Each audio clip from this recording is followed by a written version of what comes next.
नमस्कार दोस्तों, स्वागत है आप सभी का आपके अपने YouTube चैनल सिंपल मार्ग में।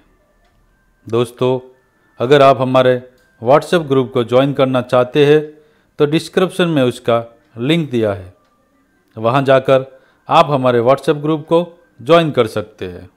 नर्मदे हर।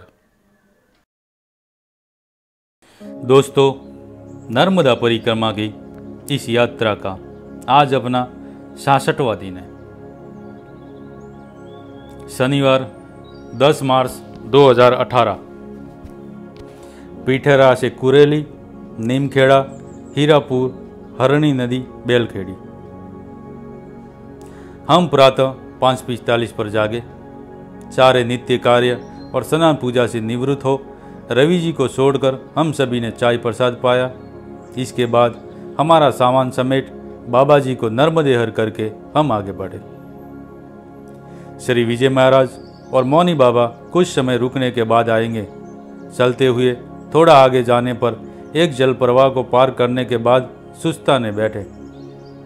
हम सभी ने बिस्किट खाए और पानी पिया। इस दौरान कर्नाटक के अम्मा जी ने बीते हुए कल के दिन में विजय महाराज जी के द्वारा बार बार रुकने और इस वजह से बहुत कम दूरी तय की जाने का अपना दुख भी हमसे प्रकट किया। ये कर्नाटक के अम्मा जी नाम विस्मरण हो जाने की वजह से उनका यही नाम लिखा है। ये माता जी आयु में करीब 60-65 वर्ष की है। बेंगलुरु के पास किसी आश्रम से दीक्षा ली हुई है, अतः अब प्याज लहसुन आदि खाना पूर्णतः बंद किया हुआ है। ये अपनी एक साथी दिव्या माता जी के साथ परिक्रमा हेतु आई थी, पर किन्हीं कारणों से उनके तेज चलने या आपसी मतभेद के चलते वे दोनों बिछुड़ गए और अब ये उनकी ही तलाश में इनकी सामान्य से थोड़ी अधिक साल से आगे चल रही है। इन सभी बातों के बाद यहाँ से हमने पुनः चलना प्रारंभ किया। अब दूर दूर तक फैले और फव्वारों द्वारा पानी दिए जा रहे गेहूं के खेतों के बीच की पगडंडी से हम गुजर रहे हैं। यहीं पर चलने की गति के चलते कर्नाटक की अम्मा जी कुछ पीछे रह गई और हम तीन कुछ आगे बढ़ गए। फव्वारों के पानी की वजह से पगडंडी पर नीचे कीचड़ हुए और फिसलन भरे रास्तों से चलने की वजह से हम सभी के कपड़े भी कीचड़ कीचड़ हो गए। हम लोग आगे थोड़े सूखे स्थान पर इन सब कीचड़ लगे कपड़ों और लाठी कमंडल आदि धोने रुके। इसी दौरान पीछे से आकर मौनी बाबा ने हमें पार किया। उन्होंने इशारों में बताया कर्नाटक की अम्मा और विजय महाराज पीछे से आ रहे हैं। हम अभी दोपहर 12 बजे कुरेली गांव में हैं। हम ऊपर आंगनवाड़ी केंद्र में आए और सामान रख सुस्ताने लगे। यहाँ पर गुरसी में साथ रहे 5 लोगों के परिवार के 3 परिक्रमावासी भी रुके हुए हमें मिले। इसी गांव में प्यारे लाल जी के गांव की किसी बिटिया की शादी हुई है, तो वे उनका घर ढूंढते हुए गांव में गए। बाकी उन तीनों परिक्रमावासियों ने अपने पास रखा हुआ कुछ भोजन पाया और हमें भी आमंत्रण दिया, पर हमने उन्हें जानकारी दी कि प्यारे लाल जी किसी के घर गए हैं तो हमारा भोजन वहीं होगा। बड़ी देर बाद प्यारे लाल जी उनके परिचित का घर ढूंढ पाए और फिर हमें वहाँ ले गए, जो इस बंद पड़े आंगनवाड़ी केंद्र के पास ही था।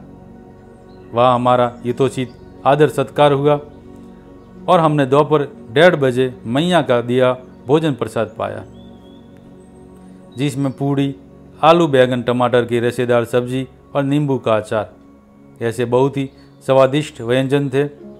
इसके बाद हमने आकर पुनः कुछ समय तक विश्राम किया। ऊपर उल्लेखित एक ही परिवार के खंडवा के वे तीनों परिक्रमावासी इसी दौरान आगे बढ़े।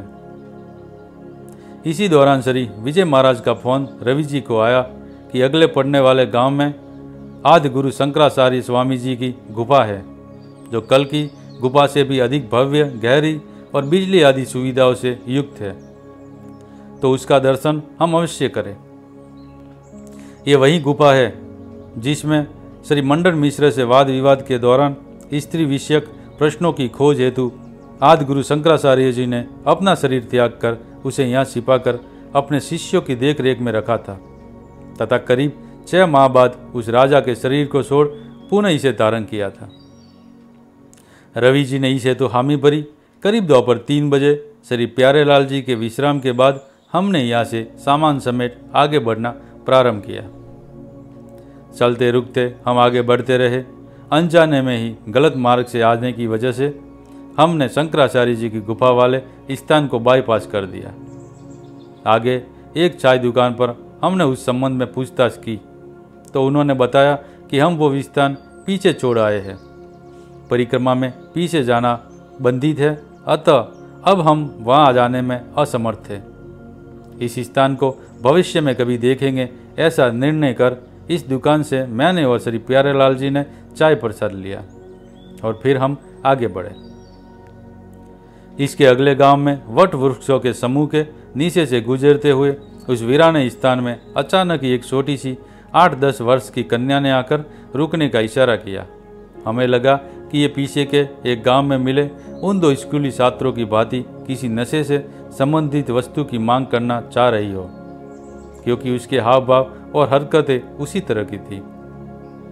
पर उसने हम दोनों को आगे बढ़ने का आदेश दिया और प्यारेलाल जी से रुकने हेतु कहा। हम कुछ दूरी पर जाकर रुके। करीब 5-7 मिनट बाद ही प्यारेलाल जी आए। हमने आगे बढ़ना प्रारंभ किया। क्या बातें उनकी हुई ये हम में से किसी ने नहीं पूछा, ना उन्होंने बताई। इसके बाद हमने एक छोटे से टीले को पार किया और एक नदी और मैया के संगम पर आ गए। ये नदी ही नरसिंहपुर जबलपुर जिले की विभाजन रेखा है। नाम है हरणी नदी। नदी का पानी बहुत ही ठंडा और विविध चैवाल लिए हुए था, पर पानी बहुत ही साफ था, मानो कांच की ही भांति। हमने घुटने से भी कम पानी लिए हुए उस नदी को पार किया और फिर आगे चलते रहे। अब हम जबलपुर जिले में आ गए। अचानक ही सामने से मोटरसाइकिल से आते एक परिवार को देख बाबा जी रुक गए और उन्हें भी रुकने हेतु इशारा करने लगे। ये स्त्री और उनकी बेटी प्यारेलाल बाबा जी की बहन और भतीजी है। दोनों ही ओर से आनंद अश्रुओं की धाराएं बहुत समय तक बहती रही। हम भी ये सब देख कुछ भावुक हो गए। थोड़ा संभल जाने के बाद फिर उन्होंने एक दूसरे से कुशल क्षेम आदि की पूछताछ की। पीछे जिस गांव में हम गेहूं के खेतों से आने की वजह से कपड़ों पर लगे कीचड़ को साफ करने के लिए रुके थे, ये माताजी का ससुराल उसी गांव में है। पर फोन पर उन्होंने प्यारेलाल जी को जानकारी दी थी कि वे मायके में आई हुई है, तो अब यहीं पर भेंट होगी। और इस तरह वो भेंट अब हो रही है। हमने उस छोटी बिटिया को हमारे पास का एक पार्ले जी बिस्किट का पैकेट दिया। इसके बाद सभी को नर्मदे हर करके हम तीनों पुनः आगे चले। वैसे तो आज रात्रि हम प्यारेलाल जी के घर पर ही रुकने वाले हैं, तो हमें कोई चिंता नहीं है, परंतु परिक्रमावासी के लिए निर्धारित नियम के अनुरूप हमें सूर्यास्त के पहले कहीं रुक जाना है। इसीलिए हम कुछ तेज गति से बिना रुके चल रहे हैं। इसी क्रम के चलते हुए हमने बेलखेड़ी गांव के खेतों में प्रवेश किया। थोड़े आगे प्यारेलाल जी के भी खेत हमें देखने को मिले। अभी हम जहाँ से चल रहे हैं, यहाँ के अधिकांश खेत इनके या इनके भाइयों के ही है। चलते हुए हम गांव में आ गए, पर किसी ने भी बदले हुए वेश के चलते प्यारेलाल जी को नहीं पहचाना। लोग हमें केवल परिक्रमावासी ही मान रहे हैं, जबकि हमारे साथ इस गांव का एक प्रतिष्ठित व्यक्ति भी चल रहा है। इस बात पर हम प्यारेलाल जी का मजाक कर रहे हैं कि अब आप भी कल हमारे साथ ही आगे चलो, यहाँ तो कोई आपको पहचान भी नहीं रहा। अंदरूनी गलियों को पार कर हम उनके भाई के घर आ गए। परिक्रमा पूर्ण होने तक व्यक्ति को स्वयं के घर पर निवास नहीं करना है, इसलिए हम यहाँ पर रुके हैं। जैसे ही उन्हें जानकारी लगी कि ये प्यारेलाल जी है, तो सारे घर में बिजली सी फुर्ती आ गई। सबसे पहले सभी ने आकर उनके तथा हमारे पैर छुए, साथ ही हमारे हाथ पांव मुंह धोने हेतु पानी की व्यवस्था की और हम दोनों को चाय दी। इसी दौरान बाबा जी के बड़े बेटे अपनी छोटी सी बिटिया को लेकर आ गए, जो थोड़ा सोचने के बाद आवाज़ से प्यारेलाल जी को पहचान गई और फिर उनकी गोद में बैठकर उनकी बढ़ी हुई दाढ़ी से खेलने हुए रोने लगी। इस बिटिया का नाम हमने पार्ले जी बिटिया ही रख दिया था, क्योंकि ये हूबहू पार्ले जी के बिस्कुट पर बनी छोटी बालिका जैसी ही दिखाई दे रही थी। इसके बाद हम सभी ने संध्याकालीन पूजा उपासना की, जिसमें सभी थोड़े भावुक थे, क्योंकि कल शाम से हम 3 नहीं केवल 2 ही होंगे। इसके बाद मिलने आए इनके एक भतीजे हमें आग्रह से उनके घर ले गए, जहाँ पूनम मैंने और बाबा जी ने चाय ली तथा रवि जी ने दूध पिया। थोड़ी देर तक बातें करने के बाद हमें भोजन प्रसाद हेतु बुलावा आ गया और हम उनके घर आ गए। जो सामने ही था, ये प्यारेलाल जी के बड़े भैया का घर है। हमने यहाँ रात्रि 8:30 बजे भोजन प्रसाद पाया, जिसमें पूड़ी, सब्जी, चावल, पापड़ आदि व्यंजन थे। इसके बाद हम वापस हमारे निवास हेतु बने सड़क के सामने के कक्ष में आ गए और आसन लगा रात्रि 9:30 पर लेट गए। श्री प्यारेलाल बाबा जी ने हमारी हर आवश्यकता का विशेष ध्यान रखा। सभी जानते हैं कि कल हम बिछुड़ने वाले हैं, इसलिए हर दिन इस समय हंसी मजाक करने वाले हम आज कुछ खामोश से थे। बाबा जी का बहुत आग्रह है कि हम 1-2 दिन रुके, पर हमारे लिए आगे जाना भी अनिवार्य है, जिसे वो भी समझते हैं। इसीलिए हमने उनसे अनुमति देने की प्रार्थना की है। इतना सा बुधनी से यहाँ तक का साथ कब ऐसे अटूट बंधन में परिवर्तित हो गया, ये हम में से कोई भी नहीं समझ पाया। कल इस प्यारे से परिक्रमावासी बंधु से सने पास तोड़कर कैसे हम आगे बढ़ेंगे, इन्हीं विचारों में खोए हुए मन को कब नींद लगी पता ही नहीं चला।